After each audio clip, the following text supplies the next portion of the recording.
ভাবতে পারেন যে ইন্টারনেট ছাড়া আজ এক মুহূর্তও থাকা কঠিন। সেটার জন্ম হয়েছিল যুদ্ধের ভয় থেকে। ১৯৬০-এর দশক। পুরো পৃথিবী তখন ঠান্ডা যুদ্ধের উত্তেজনায় কাঁপছে।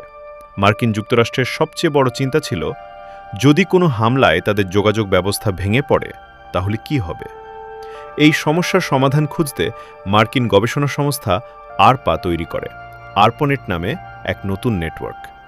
এর সবচেয়ে অবিশ্বাস্য দিক ছিল, একটি কম্পিউটার বা একটি পথ নষ্ট হয়ে গেলেও তথ্য অন্য পথ দিয়ে গন্তব্যে পৌঁছে যেতে পারত। ১৯৬৯ সালে মাত্র ৪টি কম্পিউটার নিয়ে শুরু হওয়া এই নেটওয়ার্কই ধীরে ধীরে বিশ্ববিদ্যালয়, গবেষণা প্রতিষ্ঠান, তারপর পুরো বিশ্বের সঙ্গে যুক্ত হতে থাকে। আজ যে ইন্টারনেট দিয়ে আমরা ভিডিও দেখি, মেসেজ পাঠাই, ব্যাংকিং করি কিংবা এআই ব্যবহার করি, সব কিছুর শিকড় লুকিয়ে আছে সেই আরপনেটে। ভাবুন তো, যদি যুদ্ধ না হতো তাহলে কি আজকের ইন্টারনেটও থাকতো? আর এমন অবিশ্বাস্য তথ্য জানতে সাবস্ক্রাইব করতে ভুলবেন না।